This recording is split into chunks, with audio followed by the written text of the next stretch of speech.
Today, hand sanitizer. Why is it so important to us today? Why do we need it? Why are so many people trying to buy this thing? Especially during coronavirus time, a lot of people are buying hand sanitizer. Why? Because it's obviously sanitizes your hands in the name. It's designed to kill germs and bacteria that's been on our hands that will possibly infect us later on, and basically cleans it for us. So why do we need it? Well, it helps with especially during coronavirus, it helps to kill that virus that tries to seep into our hands when we touch everyday objects. Now today, I'm going to be using basic chem knowledge and a very sketchy distillation system to try to make my own hand sanitizer. One that's strong enough to kill bacteria, and also not strong enough that it won't dry out your hands like the Sahara Desert. For this specific recipe, we're going to be using 4 main ingredients. We're going to be using glycerin, which will help to soften up the hands. Water for added moisture, which I'll distill later on. Hydrogen peroxide as another way of just killing and taking out any bacteria. And isopropyl alcohol. These 4 things right here will be the things that we will be using. However, with the case of the alcohol, we can't use this one right here. It says, if you look closely, it says here that this is 70-30 isopropyl alcohol. So that's what we need. We need pure ethanol for this to work. Because this is going to be diluted, and this is not going to be strong enough to take out bacteria. So, what we're going to do with that is we're going to distill it in our system. Follow me. Well, not follow me, because obviously you can't move, but you'll get the idea. So, besides the kitchenware everywhere and other food, this is our distillation system. Now, for those that don't know how a distillation system works, I'll give you a basic system. So, whatever thing you're distilling goes into this thing right here. It's a yield modifier. This distillation is mainly used to separate either a dissolved solid into an aqueous liquid, or a liquid that has a solid dissolved into it, or 2 liquids of varying melting points, or boiling points, I should say.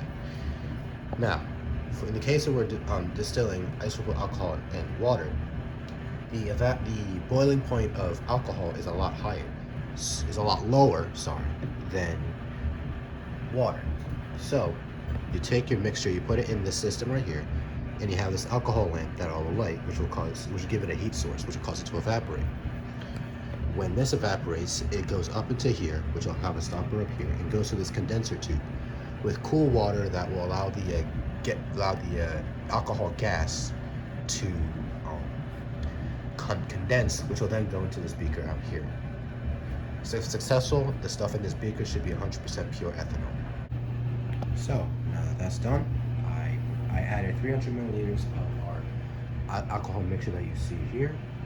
And what I also did is that I added cold water to the condensing unit, so that when I plug this in, okay, now when I turn this thing on, it should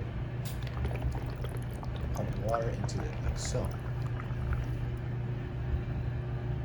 Now, while that's running, and I have this submerged, let us light this thing up. So, what I did in here, I set alcohol, the same mixture actually, in here, and attach it to a wick. Let's just apply a constant stream of heat to the mixture. This is the fun part. Oh.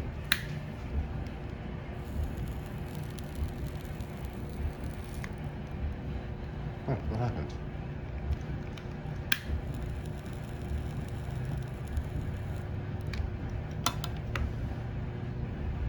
Hold on a second. Alright. So now I've got the alcohol lamp. Supplying a constant stream of heat to our thing here. I have cold water pumping through this constantly. And now that as this is going, this should distill, and we hopefully should get some liquid in here. I'll add a time-lapse video right about now.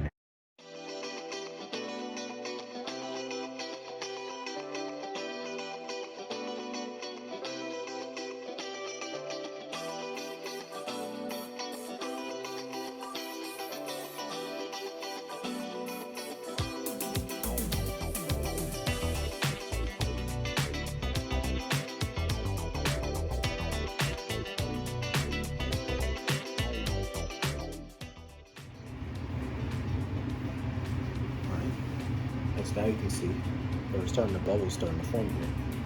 This is showing that the ethanol is starting to evaporate off of the solution, and it's now being distilled. So now the next step would be for the ethanol gas up here to travel up through this condenser here, which will condense it, and hopefully we'll have some liquid up tomorrow. Stay tuned.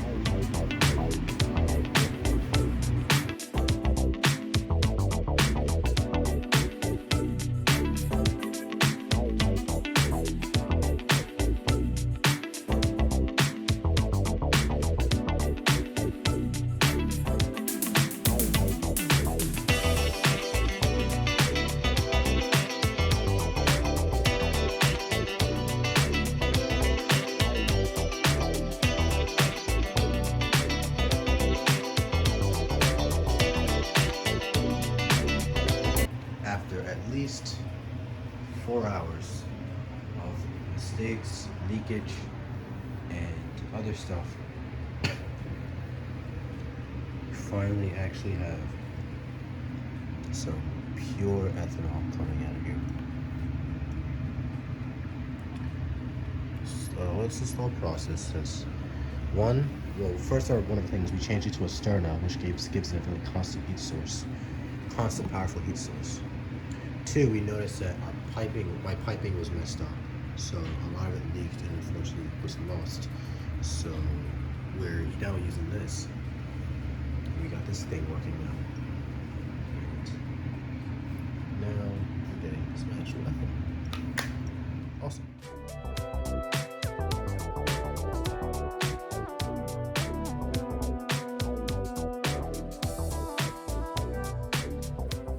Alright guys, this video is 72 hours since I reached my solution. Now in the meantime, well, I didn't tell you guys, I added glycerin, hydrogen peroxide, and water to this mixture, so that it would not be as abrasive on my hands. Now with this final solution here, you can really use it for any purpose. You can use it to one, sanitize your hands, or use it as a very light, very strong cleaner on anything that might have been, in contact with anything with a cold. So, I feel like that this recipe, if I were to rate it, would be a 7 out of 10. The alcohol content in there is very strong, which is good for hands, but I feel like it was too strong. So I added a little bit more glycerin to the solution than I originally planned for, because I felt like that just with the amount listed, it would be too strong. It'll probably burn the hands. So thank you guys for watching. Please comment if you have something to say, and I hope you learned something from this.